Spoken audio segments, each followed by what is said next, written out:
Welcome to this overview orientation for the August 15th meeting of the Presbytery of West Virginia.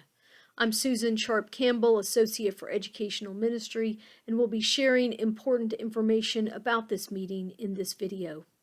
For the first time ever, we will be meeting virtually on Zoom. You will be able to join this meeting using your computer, tablet, or phone by audio and/or video. It is extremely important, though, that you register in advance for this meeting no later than Wednesday, August 12th, so that you will receive the login information. For those not familiar with Zoom, there will be two opportunities before August 15th to learn or learn more. The first of these will be on Tuesday, August 11th at 1 p.m. The other will be Thursday, August 13th at 7 p.m. Information on how to join these orientations was sent by email blast on Friday, August 7th, and will be resent on Tuesday and Thursday. On August 15th, you will be able to join the meeting using the Zoom link that will be sent to you earlier that week. Please note that the meeting will open at 9:15 a.m. If you've not already done so, I would encourage you to download the Presbytery packet, which consists of 3 parts: the docket and committee reports with recommendations and/or information, a worship bulletin, and flyers about upcoming events in the Presbytery. And once you've downloaded it, I'd encourage you to read through it before continuing with the video, or follow it as I go through the video. Please read the entire packet before the meeting to inform yourself about the work we will be about on the 15th and the ongoing work of the Presbytery. You will need to be able to split your screen on that day so you can see people and the business, or if you aren't able to do so, you will need a second device. If you only have one device, you're encouraged to print at least the docket, budget, and worship bulletin in advance of the meeting and have them handy. As we gather on the 15th, there are several key people to note. Andy Rice, pastor of Oak Grove Presbyterian Church in Hillsborough, is our moderator. Ed Thompson is our general presbyter, and Maureen Wright is our stated clerk. They will help to ensure that the meeting runs well. The docket for this meeting can be found on pages 1 and 2 of the advance packet. Items marked with an asterisk identify orders of the day, and at those times we will move to those items even if we have to postpone an issue and come back to it later. After the call to order at 9:30 a.m., note that this is a different time than most of our meetings begin. The leadership team will make the recommendation that we suspend the Presbytery manual for this meeting and allow us to meet by Zoom. Because there currently is no provision in our manual for virtual meetings, while the work we do on the 15th will be important, any actions taken will have to be ratified, that is, confirmed, at our next in-person meeting.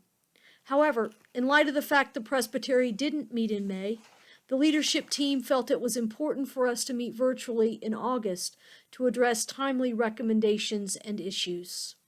Following this, there will be a time of introductions of new minister members of the Presbytery, including Agnes Brady, Evan Walker, and Sawan Isaiah Kim. There'll be seating of new corresponding members.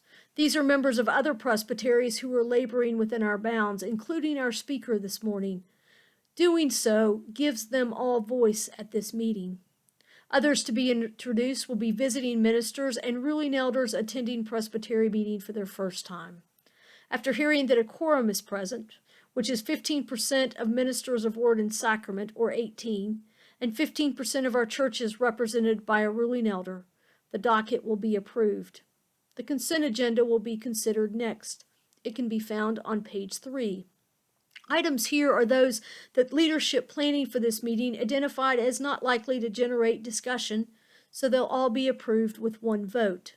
However, if any one person would like the opportunity to discuss any of these items, all that person has to do is ask that it be removed, and it will be brought up under the appropriate committee's report. Items on the consent agenda for this meeting are the dates and places for Presbytery stated meetings in 2021, action to dissolve the designated pastor nominating committee for First Presbyterian Church of Parkersburg. This is necessary since Presbytery approved the designated pastor nominating committee, which includes members from the Presbytery, and seeking a pastor for a designated period of time. that the offering received at this meeting be used to support the sensibility offering of the Presbyterian Church USA.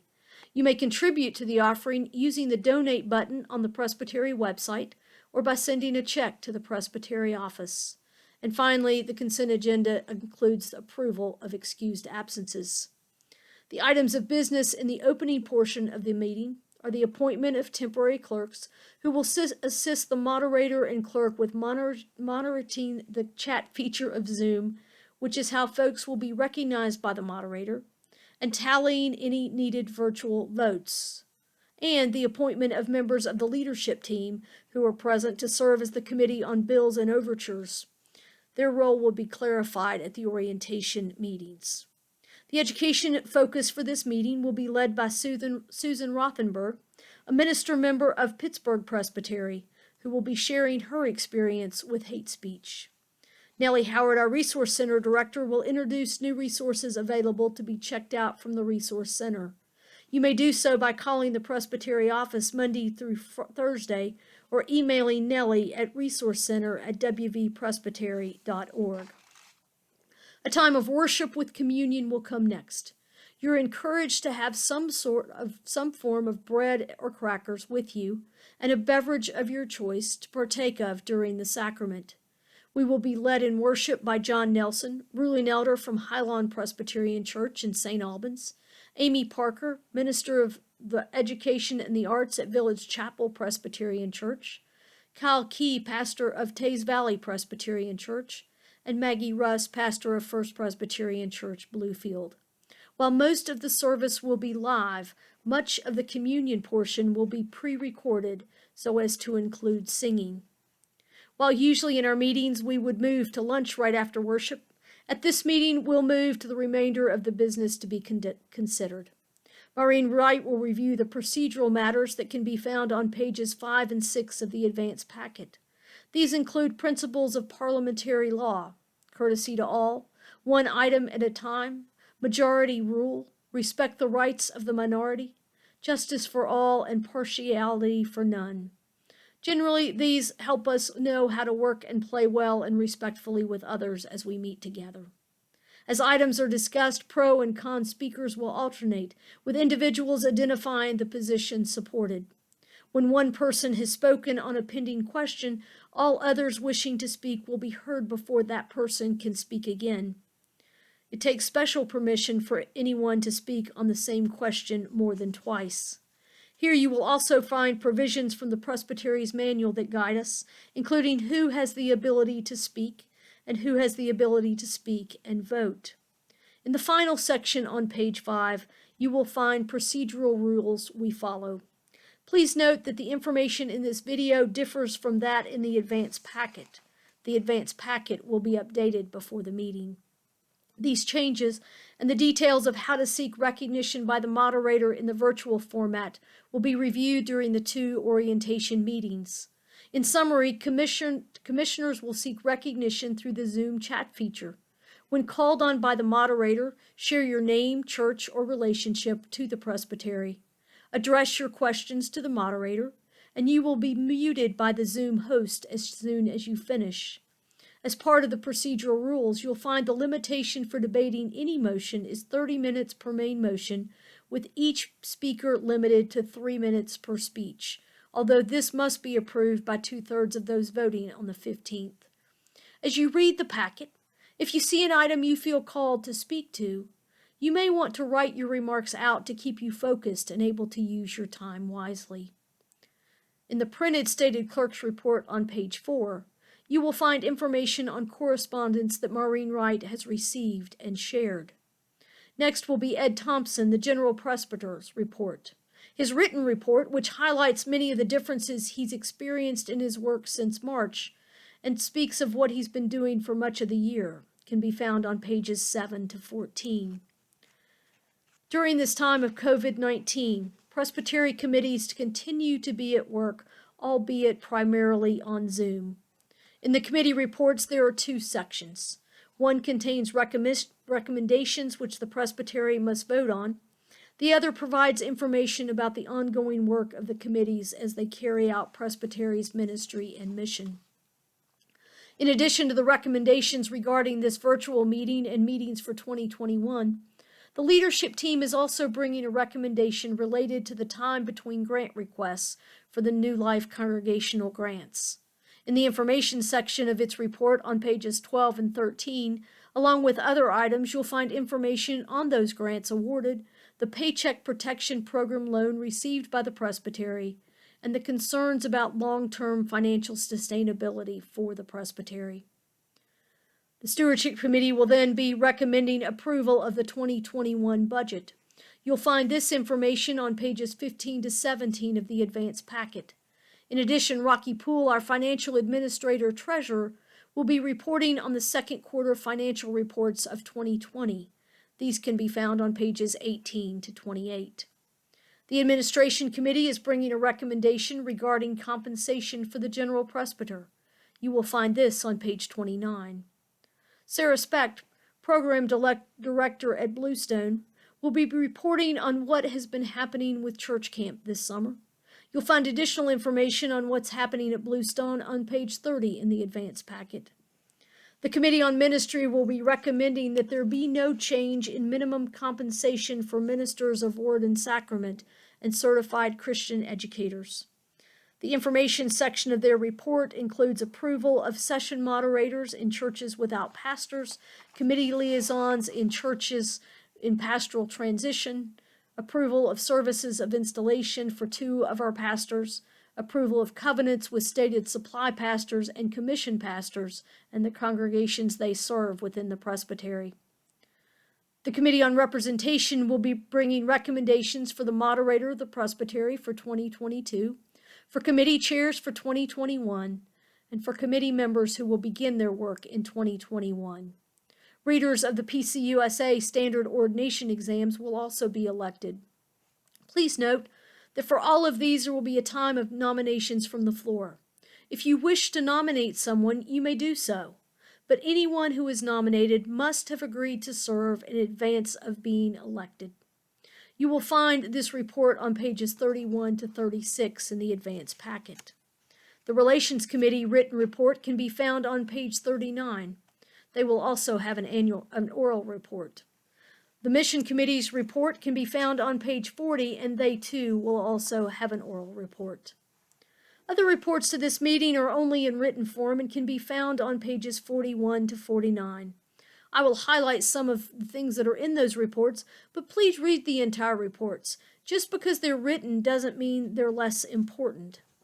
Written reports include the following: reflections from one of our General Assembly commissioners, Ruling Elder Commissioner George Lilly, as well as a report from our Young Adult Advisory Delegate, Rachel McNeil.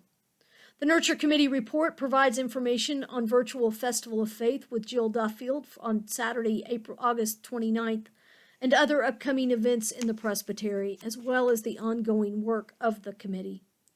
The Vocations Committee, acting as a commission on behalf of the Presbytery, reports that it has received 2 new inquirers seeking ordination as ministers of Word and Sacrament under care of the Presbytery. There are also reports from administrative commissions, those that are continuing their work with Lakeview Presbyterian Church in Lashmead and Pickens Presbyterian Church. The Administrative Commission working with Westminster Presbyterian Church in Charleston also brings its final report. The trustees of the Presbytery have been working on a number of items related to the sale of properties of congregations in the Presbytery. These include Westminster Presbyterian Church in Charleston, Beverly Hills Presbyterian Church in Huntington, Presbyterian Church of the Covenant in Hurricane, and Pickens Presbyterian Church. They also have approved the use of Rock Lake Presbyterian Church's Christian Life Building to a recovery group, which is required for a lease more than 5 years. At the end of this report section, you will find an evaluation form. Please complete this and return it to the Presbytery office. It will help those who plan future Presbytery meetings and particularly ask for feedback on this Zoom meeting. That's all that's in the first part of the advance packet. Next, you will find the bulletin for worship. You will want to have this where you can see it during the meeting so you can follow it. Please note that we will be singing the invitation to the table and the responses in the Great Thanksgiving. The final section of the advance packet has information about several upcoming events sponsored by the Nurture Committee. As I mentioned earlier, Festival of Faith will be a virtual event on Zoom on Saturday, August 29th. In addition to the flyer here, you can find complete information and the chance to register at www.wvpresbytery.org. This fall, there will be 2 Expanding Your Ministry Toolbox courses for any interested persons. In mid-October, there'll be a course on preaching led by Tom Long. In early November, Stephanie Fritz of the Presbyterian Mission Agency will be leading a course on being an intergenerational church. Again, as you prepare for the meeting on August 15th, please become familiar with the information in the advance packet. But also, don't make up your mind as you read it as to how you will vote. Come open to the leading of the Spirit who speaks in the voices of those gathered. I look forward to seeing you on Zoom on Saturday, August 15th.